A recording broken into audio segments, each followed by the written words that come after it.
Everyone, সবাই কেমন আছো? আশা করি সবাই ভালো আছো। আর মহাশিবরাত্রির শুভেচ্ছা ভালোবাসা। কাল থেকে শিবরাত্রি লেগেছে, তো কালকে কে কে উপোস করেছো আর আজকে কে উপোস করেছো কমেন্ট সেকশনে জানাও।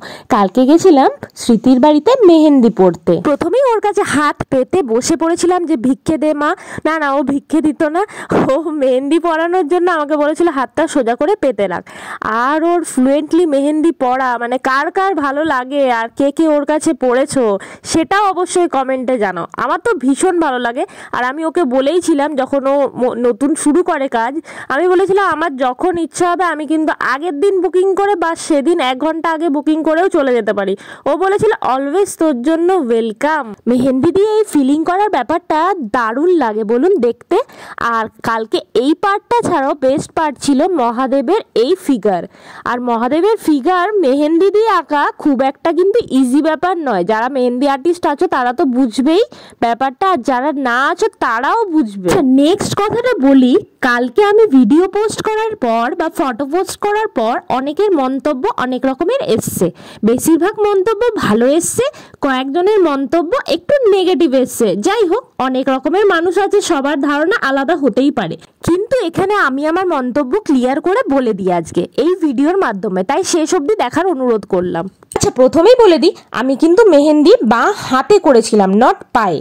আর মন্দিরে যখন আমরা যাই তখন কি বাঁ হাত একদমই ইউজ হয় না?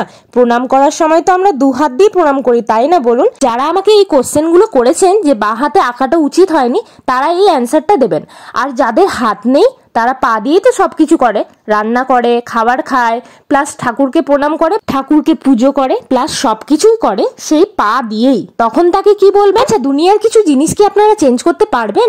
আমি নিজে দেখেছি পেপারের মধ্যে গণেশ ঠাকুরের ছবি, সেই পেপারে চিকেন পকোড়া খেয়ে মাটিতে ফেলে দিতে। আচ্ছা, আমরা গাড়িতে চাপি পা দিয়ে, সে তো বিশ্বকর্মা, তাকে তো পা দিতে নেই। ফেসবুকের অনেক জিনিসই দেখি কিন্তু সেগুলোতে নেগেটিভ কমেন্ট করি না, কারণ আমার স্বভাব নেই। কারণ আমি এটা জানি স্বাধীন ভারতের নাগরিক যে যা খুশি করতে পারে, সে তার নিজের মতামত অনুযায়ী, সেখানে আমার কিছু বলার নেই। আর আমি বাঁ হাতে এঁকে এমন কিছু অন্যায় করিনি। যারা লেফটি হয় তাদের কথা ভেবে বলুন তো। আচ্ছা, তারপরে এবার মজার কথায় চলে আসি। সবাই জিজ্ঞেস করছে নেইল এক্সটেনশন কোথায় করেছি। এই হলো আমার নেইল এক্সটেনশনের রহস্য। সেটা স্মৃতির কাছেই করেছি। যার যার নেইল এক্সটেনশন করার আছে সে অবশ্যই চলে যেতে পারো। ছোটবেলা থেকে আমি নখ খেতে খুব এক্সপার্ট তো, আর ও বলেছিল অসভ্যের মতো নখগুলোকে খেয়ে নিয়েছিস, তাই তোকে নখ লাগাতেই হবে ফটোশ্যুটের জন্য। তাই এই নখগুলো লাগিয়েছিলাম। তারপর কতক্ষণে খুলবো সেটার জন্য ঘরে এসে তাড়াতাড়ি লাফিয়ে জলে ভিজিয়ে ওটাকে খুলেছি। মানে আমার নখ একদমই পছন্দ না, আমি ক্যারি করতেও পারি না, কিন্তু বেশ ভালো লাগছিল, মানে নিজেকে দেখে ভালোই লাগছিল যে নখ বাড়ালে হেভি লাগবে দেখতে। আচ্ছা, তারপর বলে দিই মেহেন্দি কন্ট্রোভার্সি এখানেই শেষ করলাম। আমরা মডেল হিসেবে এমন অনেক কাজ করি যেটা হয়তো করতে নেই, কিন্তু কাজ করি কাজ হিসেবে, সেটাকে কাজ নিয়ে, প্রফেশন নিয়ে।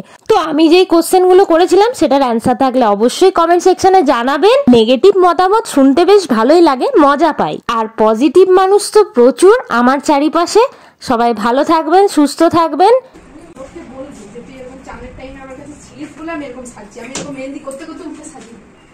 সে তো এবার লোককে তো আমি বলতে পারবো না। দুটো মেয়ে একসাথে থাকলে কি না এনজয় হয় বলুন। কালকে দিনটা খুব এনজয় করেছি। ফটো টটো তুলে ওখান থেকে বেরিয়ে সোজা চলে এসেছি আমি আমার ক্লাসে। তারপরে এসে একটু ফটোশ্যুট সেরে নিয়েছি, ভিডিও শ্যুট সেরে নিয়েছি বরের দ্বারা। তারপর ব্লগটি ভালো লাগলে লাইক করে দেবেন, কমেন্ট করে দেবেন, আর অবশ্যই নিজেদের মতামত জানাবেন। ভালো থাকবেন, সুস্থ থাকবেন, দেখা হচ্ছে নেক্সট শর্টসে।